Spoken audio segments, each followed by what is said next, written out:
생명을 버리면서까지 나를 사랑한 당신, 나도 사랑하오. 그리스도의 삶과 죽음을 성가대는 찬양했습니다. 오늘은 사순절 첫째 주일입니다. 사순절, 예수님과 함께 예수님의 사랑 방식을 닮으면서 예수님이 걸어가신 그 길을 걷는 때입니다. 오늘 말씀은 우리를 광야로 안내합니다. 광야에서 지금 예수님은 시험받고 계십니다. 광야의 유혹입니다. 지난주에 우리가 나눈 말씀, 십자가와 죽음의 길을 가시려는 예수를 붙잡고 말리는 베드로, 그에게 사탄아 내 뒤로 물러가라 하신 예수님의 말씀을 기억해 볼 때, 오늘 광야의 유혹 또한 인간들이 바라고 있는 빠지기 쉬운 메시아의 모습을 그려주고 있습니다. 우리는 배고픈 메시아 상상하기 어렵고 원하지 않습니다. 우리를 살리는 메시아는 언제든지 무엇으로든지 빵을 만들어서 배고픈 사람을 먹여 살릴 수 있어야 합니다. 우리는 고난당하는 그리스도를 원하지 않습니다. 우리를 구원하시는 그리스도는 고난은커녕 높은 곳에서 뛰어내려도 털끝 하나 상하지 않는 초인적인 분이셔야 합니다. 우리는 버림받고 죽임당하는 구세주를 원하지 않습니다. 우리를 다스리는 구세주는 세상의 권력자들이 그 앞에서 벌벌 떨고 무릎을 꿇는 절대 강자이어야 합니다. 우리 모두는 그런 메시아, 그런 그리스도, 그런 구세주를 원합니다. 그런데 이런 우리의 바람에는 아랑곳하지 아니하고 우리의 구세주 되시는 그리스도 예수는 악마의 유혹 앞에서 음식을 만들어내지 않습니다. 위험을 피해 안전지대로 숨지도 않았습니다. 세상의 권력을 취하려 하지 않았습니다. 사실 광야의 유혹, 광야에서 예수를 시험한 이 사탄의 유혹은 우리가 돌이켜 생각을 해보면 처음 세상 에덴 동산에서 사탄이 첫 사람에게 걸었던 유혹과 시험이기도 합니다. 그때 에덴 동산 한 나무 아래서 사탄은 첫 사람에게 이렇게 말했습니다. 사람아, 네가 만일 이거 먹으면 눈이 밝아져서 하나님처럼 될 텐데. 그런데 하나님을 너 굉장히 두려워하고 있구나. 하나님을 두려워하는 네가 과연 하나님처럼 되고 싶어 할까? 그 유혹의 언어가 지금 단어의 자리만 바꾼 것입니다. 예수, 하나님의 아들인 네가 사람을 구원하기 위해서 사람이 됐다고? 이렇게 배고파하는 너를 좀 봐라. 나약하고 아파하는 너를 좀 봐라. 섬김 받지 않으려 하고 섬기려 하는 너를 좀 봐라. 그런 너를 어떻게 사람들이 구세주로 믿을 수 있겠니? 네가 진짜 하나님의 아들이라면 인간적 어떠한 약점도 갖고 있어서는 안 되지. 그러고도 어떻게 인간을 구원할 수 있겠니? 예수, 너 정말 인간이고 싶니?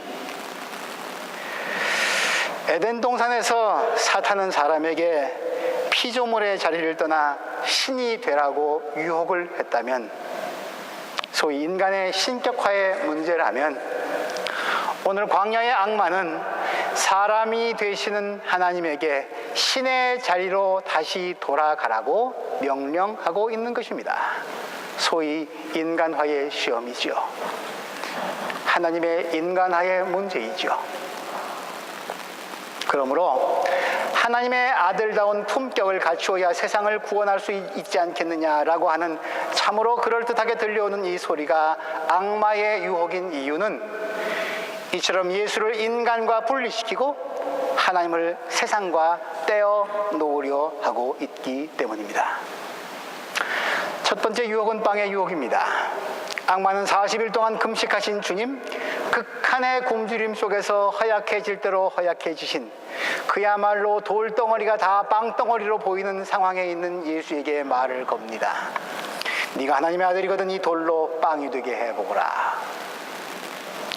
사탄은 지금 하나님의 아들을 부추기고 있습니다.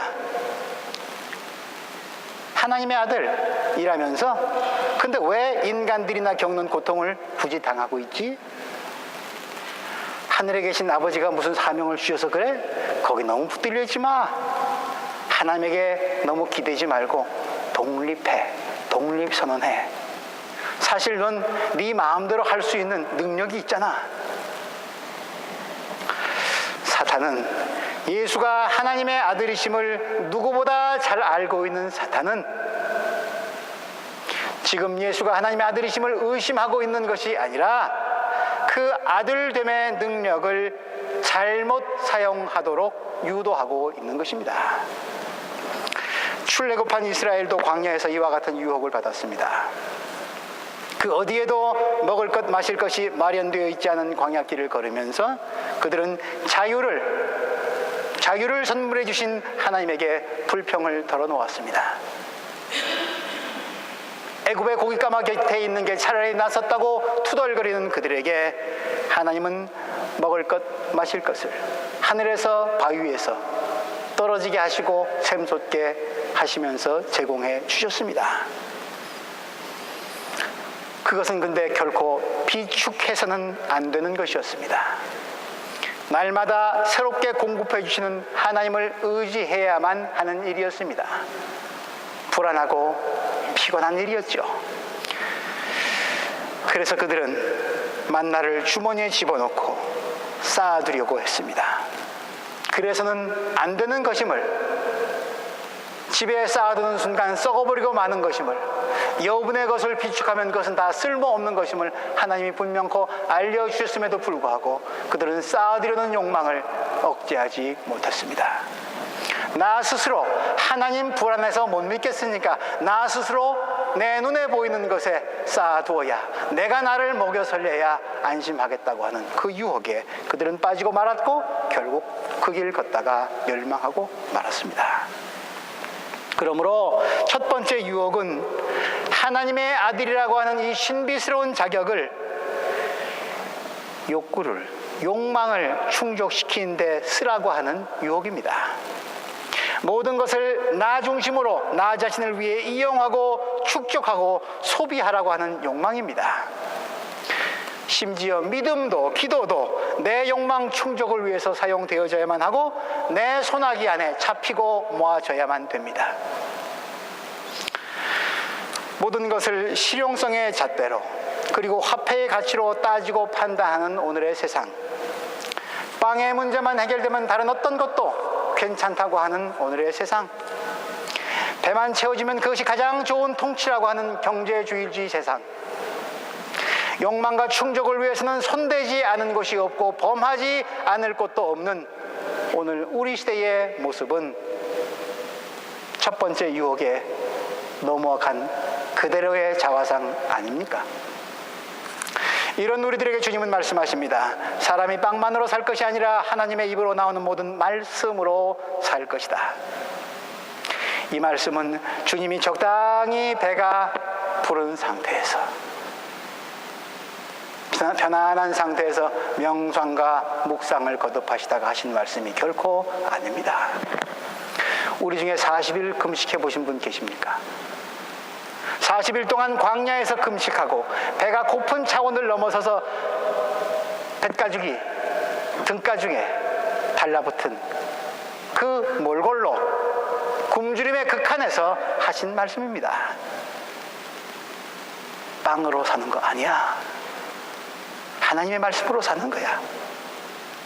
그러므로 주님의 말씀은 인간에게, 그 극한의 굶주림에서 하신 이 말씀은 인간에게 빵은 필요 없다고 말씀하시는, 빵을 거부하시는 말씀이 결단코 아닙니다.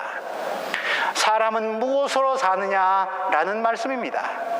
사람은 무엇으로 사느냐라고 우리에게 물어보시는 것입니다. 빵, 인간에게 꼭 있어야 하지만 인간이 빵만을 위해서 살면 비극이 오고 만다는 말씀입니다. 주님은 빵으로 유지할 수 있는 물질적인 생명 현상 넘어 그 너머에 더 본질적이고 중요한 생명이 있음을, 빵으로 유지할 수 있는 반쪽 생명을 넘어서서 그보다 더 깊은 온전한 생명의, 온 생명의 뿌리가 있음을 말씀하고 계신 것입니다.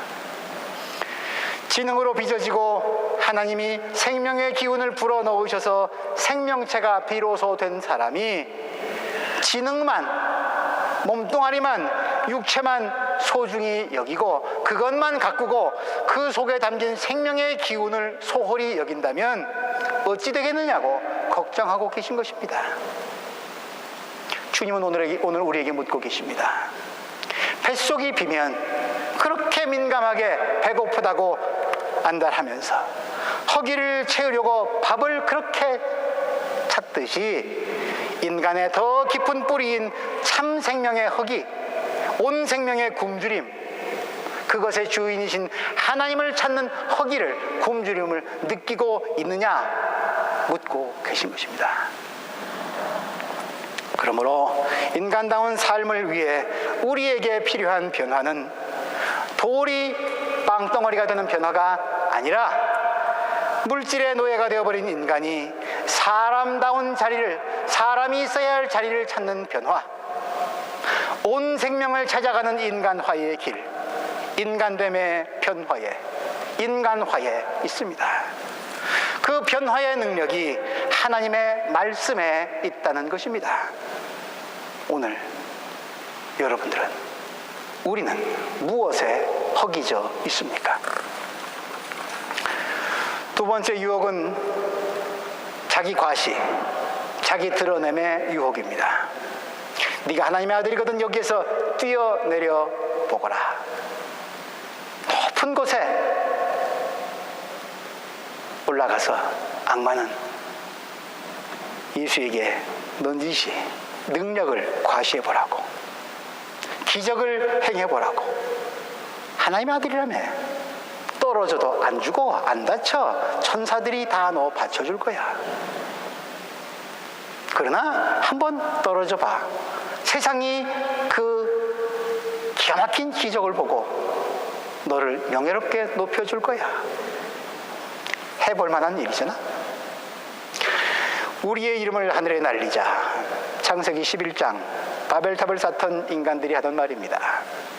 자기의 이름을 드러내는 것, 과시하는 것, 자기 우상화, 인간의 아주 오래된 욕망입니다. 예수님은 이 유혹에 맞서 말씀하십니다. 주 너의 하나님을 시험하지 말아라. 인간의 이름을 드러내는 것은 주님을 시험하는 것이라는 말씀입니다. 하나님은 사람들의 목적 달성을 위한 수단이 될 수 없다는 말씀입니다. 그 목표가 짐짓 아무리 경건하게 보이고 들릴지라도 말입니다. 하나님의 이름을 내세우면서 자기 야망을 달성하려는 인간의 음흉한 시도는 바벨탑 이후 계속되어 왔습니다. 수도 없이 많지만 십자군 전쟁은 그 대표적인 예 아닙니까? 마틴 루터가 종교개혁을 일으킬 수밖에 없었던 것도 그 이유 아닙니까? 지금도 저 팔레스틴 땅에서는 하나님의 이름을 내세워서 가장 잔혹한 학살과 사륙과 만행이 저질러지고 있지 않습니까? 얼마 전에 베를린에 있는 난민센터를 다녀왔습니다. 세계 각국으로부터 다양한 이유로 온 분들이 그곳에 잠시 생애 터전을 틀고 있었었는데 어디서 왔느냐고, 무엇 때문에 왔느냐고 묻는 물음에 대부분의 사람들은 그 나라가 겪는 어려움, 특별히 종교적인 분쟁이, 갈등이 정치적 갈등과 분쟁으로 이어지고 총칼질로 이어지고 죽이는 데까지 이어지니까 도저히 살 수가 없어서 목숨이라도 부지하고자 탈출해 온 사람들이었습니다. 신들의 이름으로 자행된 인간들의 전쟁, 자기를 드러내려는, 하나님을 도구로 삼으려는 자기 욕망의 과시, 오늘의 세상을 피비린내하고 있습니다. 종교? 조금 초자연적인 것 같지만, 그러나 종교의 본질은 초현실적이고 비정상적인 것이 결코 아닙니다.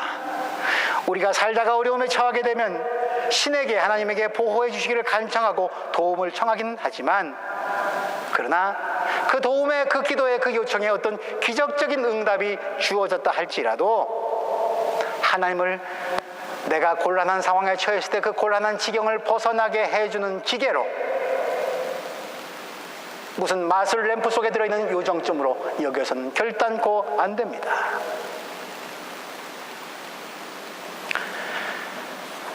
나의 필요에 의해서 하나님을 조정해서는 결코 안 된다는 말씀이죠.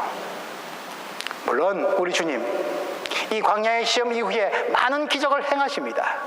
그러나 사람들로부터 인기를 얻기 위해서 기적을 행하시진 않습니다. 물론 또한 사람들은 그 기적을 보고 예수를 쫓아다니긴 했지만 말입니다. 그래서 엇갈렸던 주님의 마음과 사람들의 마음은 십자가의 길을 그가 걸어가기 시작하자 극도로 갈라집니다. 호산나 찬양했던 그들이 저놈을 죽여라 라고 하면서 하는 폭도로 변하고 맙니다. 내 마음대로 그리스도가 조정이 안 되니까, 내 뜻에 안 맞춰주니까 그렇게 돌변하고 만 것이죠. 기적? 예외적인 어떤 것으로 남아야만 합니다. 도스토옙스키는 가라마조프가의 형제들이라고 하는 유명한 소설을 썼는데, 그곳에 대신문관이라고 하는 한 챕터가 나옵니다. 지상의 예수가 다시 재림합니다. 당시 종교를 지배하고 있던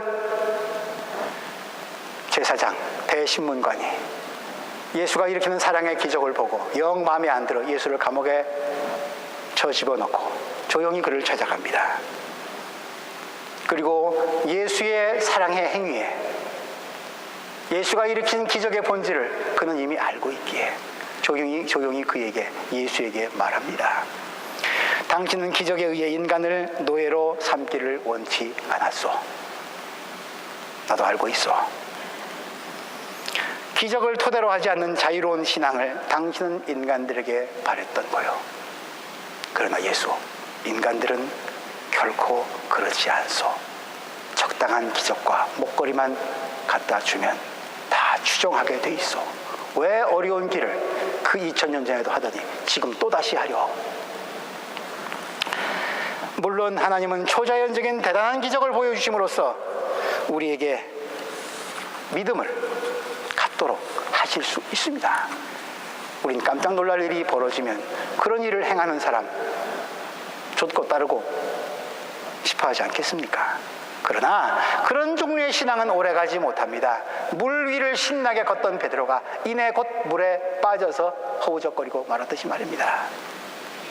기적이 일어나지 않더라도 하나님은 하나님으로, 인간은 인간으로 존재합니다.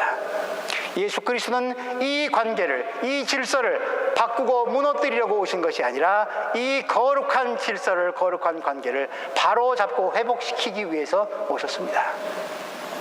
그래서 폭도들에게, 폭력배들에게 끌려갈 때 검을 쓰는 베드로에게 검을 꽂으라고, 칼집에 꽂으라고, 칼을 쓴 자는 칼로 망한다고 하시면서 12군단의 천사를 동원하실 능력이 있으셨음에도 불구하고, 그분이 태어나실 때 하늘을 쩌렁쩌렁 울렸던 천사들을 당장이라도 동원하실 수 있었음에도 불구하고 그렇게 하지 않으셨습니다. 네가 하나님의 아들이거든 십자가에 내려와 보거라. 마지막까지 악마는 그를 쫓아다니면서 네가 하나님의 아들이거든 그를 부추겼지만 예수님은 십자가에 오지 않으셨습니다. 이것이 하나님을 시험하지 말라, 떠보지 말라는 예수님의 대답의 속뜻입니다. 하나님을 섬기는 일, 기적 없이도 가능합니다. 아니, 가능해야만 합니다. 우리의 자유로운 의지와 결단으로 말입니다. 주님은 이것을 선포하고 계신 것이고 이것을 믿기를 원하고 계신 것입니다.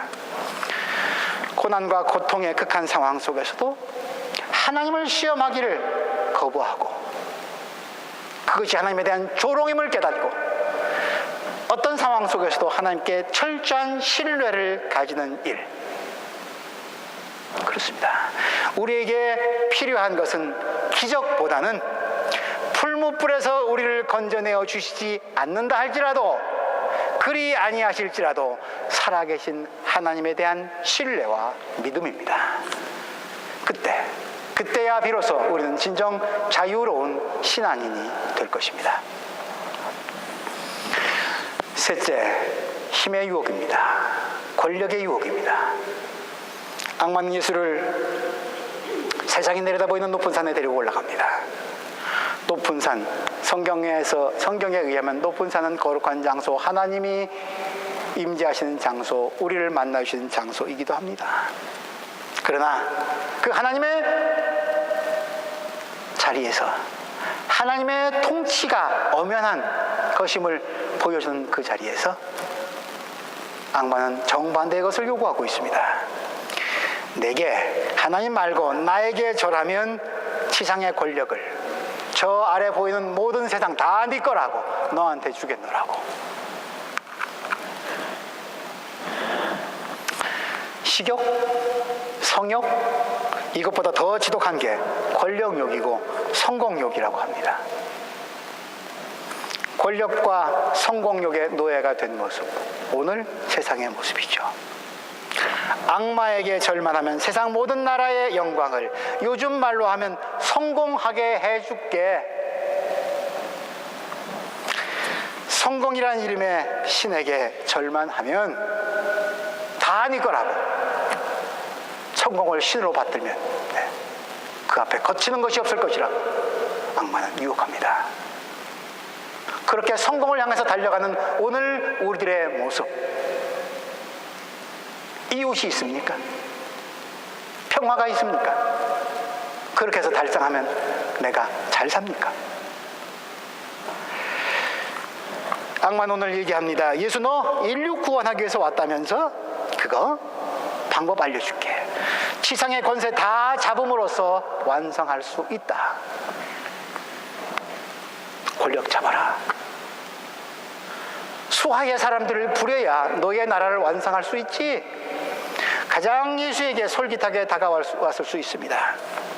왜냐하면 십자가에 희생당하지 않더라도, 그 고통과 죽음의 길을 가지 않더라도 모든 인류가 예수의 발 앞에 무릎 꿇고 이 땅을 다스리게 해줄 수 있다는 제안, 고난 없이도 영광이 가능하다, 십자가 없이도 왕이 될 수 있다라고 하는 유혹, 가장 달콤하지 않았을까요?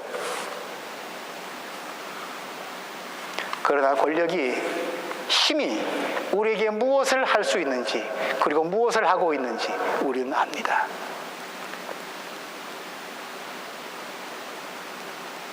앞으로 가 명령을 하면 군인들은 행군합니다. 대오를 맞춰서, 왼발 오른발 맞춰서 질서정연하게 행동합니다. 멋져 보이지만 이를 위해서는 복종이라고 하는 대가를 치러야 합니다. 군인들은 자신의 마음과 의지를, 그리고 몸까지 통제하는 보이지 않는 권력과 힘에 복종해야만 합니다. 그래야 일사불란한 동작이 나옵니다. 이 힘, 이 권력, 인간이 그 권력과 힘을 자기 것이라고 독점했을 때, 소유했을 때 그 권력과 힘이 어떤 악마적인 작태를 벌이는지는 우리는 역사를 통해서 경험해서 잘 알고 있습니다. 예수님이 대답하십니다. 하나님만을 예배하고 섬겨라. 모든 권세의 힘의 권력의 기원과 원천이 어디로부터 비롯되는지 주님은 분명히 말씀하고 계신 것입니다. 모든 비극은 하나님의 것을, 하나님이 주신 것을 우상화하고 자기 소유하는 데서부터 비롯된다.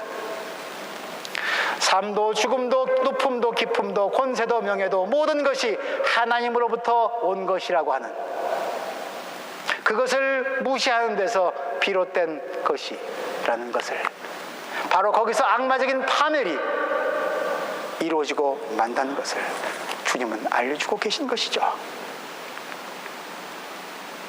따라서 오늘 주님은 우리에게 말씀하십니다. 인간의 통치는 하나님이 그에게 잠시 빌려주셨지만, 인간의 통치는 하나님을, 권력의 원천을 바르게 섬기고 그분이 누구이신지를 알 때만이 의로운 통치가 된다. 힘의 원천이 무엇인지를, 권력의 근원이 어디인지를 아는 데서부터, 때문에 모든 유혹의 뿌리는 하나님을 반대하는 데서, 하나님에게서 대립하는 데서 비롯된다고 하는 사실을 주님은 오늘 선언하고 계신 것입니다. 그리고 주님은 사탄에게 말씀하십니다. 아니, 명령하십니다. 사탄아, 물러가라. 지상의 권세를 이용해서 사람들을 압제하는 사탄으로부터 인간을 해방시키고, 그렇게 하심으로써 예수는 우리 모두를 하나님의 권세 안으로, 하나님의 통치 아래로, 하나님의 나라, 자유의 나라로 인도하고 계십니다. 그러자 예수를 천사가 시중듭니다. 내려오는 전설에 의하면 이 천사의 이름은 미카엘이라고 합니다.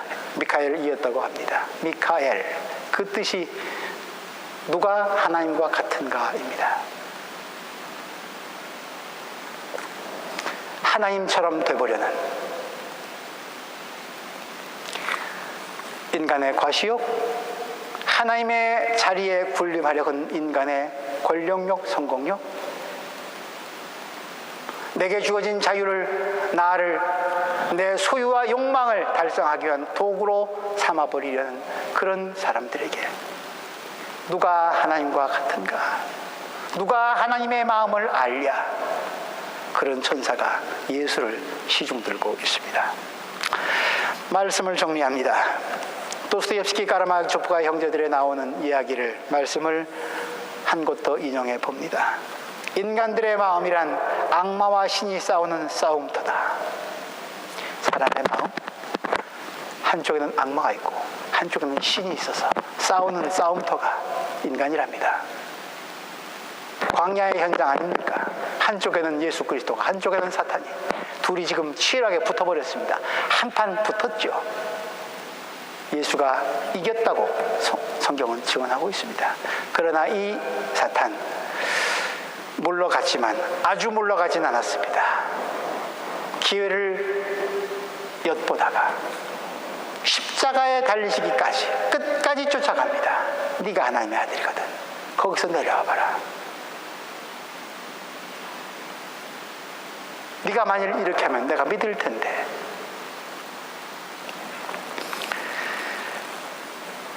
그 마음터에서, 악마와 신이 싸우는 마음터에서, 그 광야에서 예수님은 유혹받으셨습니다. 예수가 유혹받았습니다. 그렇다면 우리가 유혹받고 시험받는 건 너무도 당연지사죠. 그러므로 중요한 것은 유혹을 받지 않는 게 아니라 우리에게 찾아오는 모든 유혹 속에서도 하나님을 믿고 신뢰하면서 우리의 삶을 악마에게 내어주지 아니하고 욕망에 던지지 아니하고 하나님께 내 맡기기를 선택할 수 있느냐, 결단할 수 있느냐, 문제는 그겁니다. 유혹은 피할 수 없지만 어떤 유혹도 우리를 하나님의 자리로부터, 하나님으로부터 멀어지게 해서는 안 될 것이라는 것.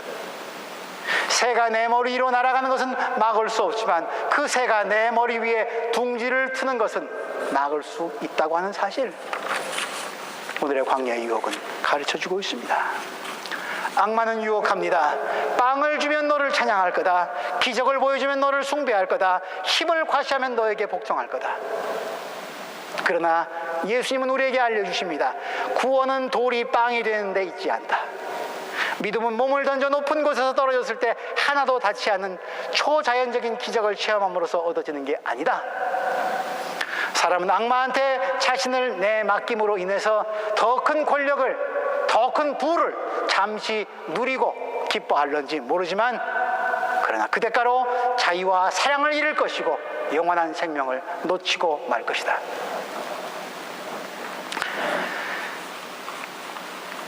그리스도는 이 모든 유혹을 물리치고 유혹에 넘어가고 시험에 빠지기 쉬운 우리에게 말씀하십니다. 진짜 배고픔을 벗어나 부유하고 싶냐? 풍요롭고 싶냐? 그러면 기꺼이 너의 필요를 다른 사람과 나누라.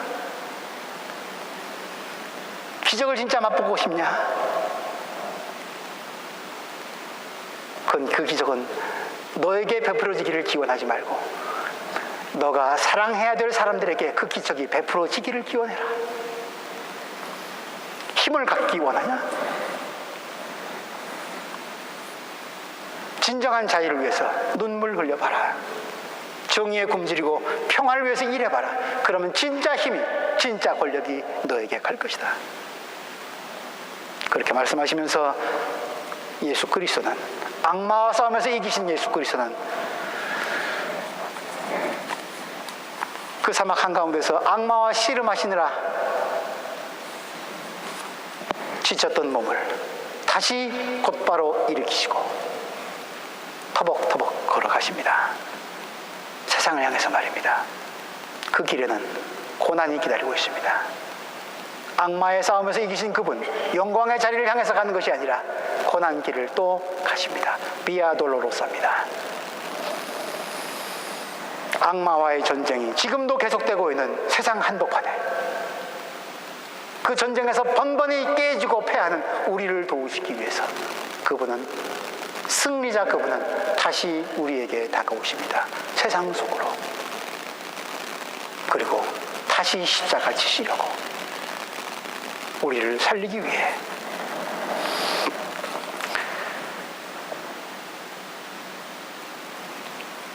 예수 따라가면, 그렇게 걷는 그분 따라가면 물론 배고플런지 모르겠습니다. 돌에 부딪히는 고통 따르겠죠. 힘있다고 착각하는 자들에게 멸시와 배척과 마침내 십자가가 기다리고 있을런지도 모릅니다. 그러나 위기는 삶의 기회라고 누군가 그랬듯이 유혹은 참 생명의 길로 나가게 하는 기회요 과정이기도 할 것입니다. 유혹이 다가왔을 때 깨어서 하나님의 말씀 안에 거하면, 이겨내면 악마는 힘을 쓰지 못하고 물러가고 예수를 시중 들었던 미카엘이 우리 곁에 와서 시중 들는지 누가 압니까? 유혹을 이겨내신 주님을 본받는 사순절 되길 바랍니다. 그분이 몸소 걸어가신 그 길을 걷는 사순절 되기를 바랍니다. 그 길을 걸어갈 때 진짜 기적 같은 신비한 힘을 얻는 기적의 사순절 되길 바랍니다. 다른 누구 아니라 십자가를 진 그분이 주시는 겨자씨처럼 작은 힘이지만, 그러나 그것이 누룩처럼 번져서 온 생명의 기적을 일으키는, 그래서 하나님의 나라를 향해서 그것이 기필고 오고야 말 것이라는 확신을 가지고 부활의 아침을 맞이하는 복된 그리스도인 되시기를 주님의 이름으로 기원합니다. 하나님, 광야의 유혹을 이겨내신 예수의 피눈물 나는 싸움의 현장을 오늘 우리에게 보여주십니다. 예수처럼 응대할 자신 없습니다. 하오나 우리에게 본이 되시는 예수 보여주셨사오니, 우리 하나님이 싫어하시는 것, 예수가 거절한 것, 거기로부터는 좀 눈길을 돌리는 훈련할 수 있도록 도와주옵소서. 그렇게 할 때 주님의 도우심이 기적같이 임하여서 이 유혹에 빠지기 쉽고 시험에 걸려 질퍽거리는 우리가 또 다른 생명의 진리를, 자유의 힘을, 사랑의 능력을 경험하는 복된 사순절 되게 하여 주옵소서. 예수님 이름으로 기도합니다.